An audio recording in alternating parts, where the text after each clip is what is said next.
எல்லாருக்கும் வணக்கம். இந்த வீடியோல தேஜஸ் நெட்வொர்க்ஸ் ஸ்டாக்ஸோட Q1 financial year 26 result summary தான் பார்க்க போறோம். இந்த கம்பெனி வந்து டாட்டாவோட சப்சிடரியான பேனட்டோன் ஃபின்ஃபெஸ்ட் இன்வெஸ்ட் பண்ணிருக்க ஒரு கம்பெனி. ஸோ கிட்டத்தட்ட டாடா சன்ஸோட ஒரு சப்சிடரி அப்படின்னு சொல்லலாம். இவங்களுக்கு வந்து இந்த கம்பெனில 43.35% ஸ்டேக் இருக்கு. அது மட்டும் இல்லாமல் ஓப்பன் மார்க்கெட்லயும் ஒரு 26% வந்து இவங்க அக்யூர் பண்ணிருக்காங்க. ஸோ இந்த கம்பெனி என்ன பண்ணுது அப்படின்னு பார்த்தோம்னா, இந்த கம்பெனி வந்து டெலிகாம் அண்ட் நெட்வொர்க் ப்ராடக்ட்ஸ் வந்து பண்றாங்க.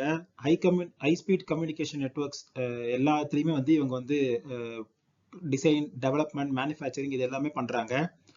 இந்த கம்பெனி இந்த குவார்டர்ல எப்படி ரிசல்ட்ஸ் பண்ணிருக்கு அப்படிங்கறத பார்க்கலாம். இந்த கம்பெனி இந்த குவார்டர்ல 202 கோடி வந்து ரெவன்யூ பண்ணிருக்காங்க. இது லாஸ்ட் இயர் இதே குவார்டரோட கம்பேர் பண்ணும்போது 87% வந்து கம்மி. லாஸ்ட் இயர் வந்து 1563 கோடி ரெவன்யூ பண்ண ஒரு கம்பெனி இந்த குவார்டர்ல வெறும் 202 கோடி தான் வந்து ரெவன்யூ பண்ணியிருக்காங்க. அதே மாதிரி ப்ராஃபிட் அப்படின்னு பார்த்தா லாஸ்ட் இயர் வந்து இதே Q1ல 77 கோடி வந்து ப்ராஃபிட் பண்ணியிருந்தாங்க. இந்த குவார்டர்ல அவங்க லாஸ் தான் வந்து புக் பண்ணியிருக்காங்க. 194 கோடி வந்து லாஸ் புக் பண்ணியிருக்காங்க. ஸோ இந்த நம்பர்ஸ் தாண்டி இந்த ரிசல்ட்ஸ்ல நம்ம என்னெல்லாம் பார்க்கணும் அப்படிங்கிறத பத்தி பார்க்கலாம். ஃபர்ஸ்ட் இந்த ரெவன்யூ வந்து டிக்ளைன் ஆகும் அப்படிங்கிறது எல்லாரும் எக்ஸ்பெக்ட் பண்ணது தான். ஏன்னா லாஸ்ட் குவார்டர், அதுக்கு முன்னாடி குவார்டர் தான் லார்ஜ் பிஎஸ்என்எல் ப்ராஜெக்ட்ஸ் வந்து அவங்க பண்ணி முடிச்சிருந்தாங்க. பட் இவ்வளவு தூரம் வந்து ரெவன்யூ கீழே விழுந்ததுல நமக்கு என்ன தெரியுது அப்படின்னா, அவங்களோட பிஎஸ்என்எல் ப்ராஜெக்ட்ஸ் இல்லாம ரெவன்யூ பேஸ் லைன் அப்படிங்கிறது ரொம்ப கம்மியா இருக்கு அப்படிங்கிறது தான் தெரியுது. அது மட்டும் இல்லாம ரெவன்யூ குறைஞ்சாலும் எக்ஸ்பென்சஸ் வந்து அவங்களுக்கு குறையல.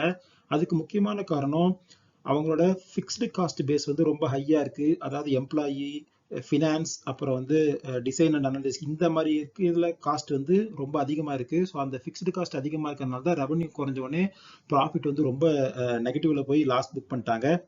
அது மட்டும் இல்லாம அவங்களோட ஃபைனான்ஸ் காஸ்ட் வந்து இயர் ஆன் இயர் 32% வந்து இன்க்ரீஸ் ஆயிருக்கு. 74.8 கோடி. அதாவது ஃபைனான்ஸ் காஸ்ட்னா அவங்க எவ்வளவு கடன் வாங்கியிருக்காங்களோ அதுக்கு வட்டி கட்டுறது. ஸோ ஒர்க்கிங் கேபிட்டலுக்கே அவங்க வந்து அதிகமாக கடன் வாங்கியிருக்காங்க அப்படிங்கிறதும் நமக்கு இதுல இருந்து தெரியுது. அது மட்டும் இல்லாம அவங்க கம்பெனில லீடர்ஷிப்பும் வந்து ஒரு அன்சர்டனா இருக்கு.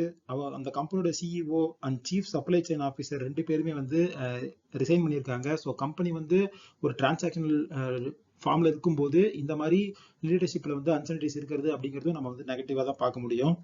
அது மட்டும் இல்லாம கம்பெனியோட ரெவன்யூ மிக்ஸ் அப்படின்னு பார்த்தா அவங்களுக்கு வர ரெவன்யூல இந்தியால இருந்து 81% வந்து அவங்களுக்கு ரெவன்யூ கிடைக்குது. இன்டர்நேஷனல்ல இருந்து வெறும் 19% தான் வந்து அவங்களுக்கு ரெவன்யூ வருது.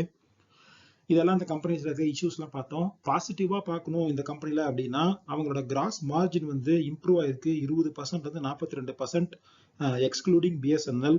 அதாவது இதுல இருந்து என்ன தெரியுதுன்னா, பிஎஸ்என்எல் ப்ராஜெக்ட் தான் இல்லாம அவங்க பண்ற மற்ற ப்ராஜெக்ட்ஸ்ல இருந்து அவங்களால 40% வந்து ப்ராஃபிட்டபிலிட்டி பண்ண முடியுது அப்படிங்கறத நமக்கு தெரியுது. ஸோ ஃபியூச்சர்ல அந்த மாதிரி ப்ராஜெக்ட்ஸ் அவங்களுக்கு வரும்போது அவங்களோட ரெவன்யூ அண்ட் ப்ராஃபிட் ரெண்டுமே இன்க்ரீஸ் ஆகலாம் அப்படின்னு நம்ம வந்து புரிஞ்சுக்கலாம்.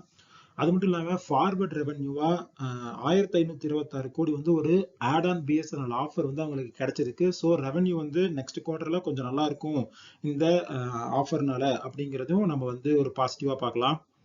அடுத்து இந்த ஷேர் வந்து இந்த ரிசல்ட்ஸ் வந்த உடனே 6.47% வந்து கீழே விழுந்துச்சு. 653.2 ரூபாயில வந்து இந்த கம்பெனி வந்து ட்ரேட் ஆயிட்டு இருக்கு. 52 வீக் ஹை அப்படின்னு பார்த்தா 1468 ரூபாய்.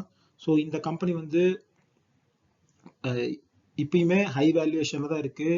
ரெவன்யூ வந்து குறைஞ்சிருக்கு. கிட்டத்தட்ட இப்போ வந்து நெகட்டிவா லாஸ் பண்ணிருக்கிறதுனால பிஇ வந்து நெகட்டிவ்ல இருக்கு. ஸோ இப்போதைக்கு இந்த ஷேரை வந்து நம்ம கன்சிடர் பண்ண முடியாது. ஆக்சுவலி இந்த சார்ட்டை பார்த்தீங்கன்னா தெரியும், இது வந்து ரொம்ப ஒரு 100 ரூபாய் அந்த ரேஞ்சில் ட்ரேட் ஆயிட்டு இருந்த ஷேரு.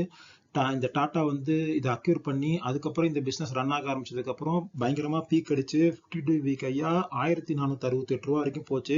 அதுக்கப்புறம் இந்த பிஎஸ்என்எல் ப்ராஜெக்ட்ஸ்லாம் வந்து அவங்க பண்ணி முடிச்சு அதோட ரெவன்யூலாம் அவங்களுக்கு கிடைச்சி ப்ராஃபிட்லாம் முடிஞ்சதுக்கு அப்புறம் புது ப்ராஜெக்ட்ஸ் கிடைக்க டிலே ஆனதுனால ஷேர் வந்து கிராஷ் ஆகிட்டே இருக்கு. ஸோ இப்பயுமே இந்த ஷேர் வந்து நம்மளால கன்சிடர் பண்ண முடியாது.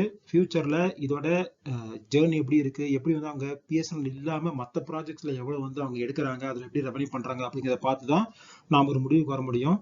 ஸோ இதெல்லாம் தான் இந்த கம்பெனியோட ரிசல்ட்ஸ்ல இந்த நம்பர்ஸ், அதுல இருந்து நம்ம தெரிஞ்சுக்க வேண்டிய விஷயங்கள் இதெல்லாம் தான். இந்த வீடியோ பிடிச்சிருக்கு அப்படின்னா இந்த வீடியோவை லைக் பண்ணுங்க, நம்ம சேனலை சப்ஸ்கிரைப் பண்ணுங்க. வேற ஏதாவது கம்பெனியோட ரிசல்ட்ஸ் வந்து உங்களுக்கு டீட்டெயிலாக தெரிஞ்சுக்கணும் அப்படின்னா அதை வந்து கமெண்ட்ஸில் சொல்லுங்க. அதை பற்றின வீடியோஸும் நம்ம சேனலில் வந்து நம்ம போட ட்ரை பண்ணுறோம். நெக்ஸ்ட் வீடியோவில் உங்களை மீட் பண்ணுறேன். நன்றி, வணக்கம்.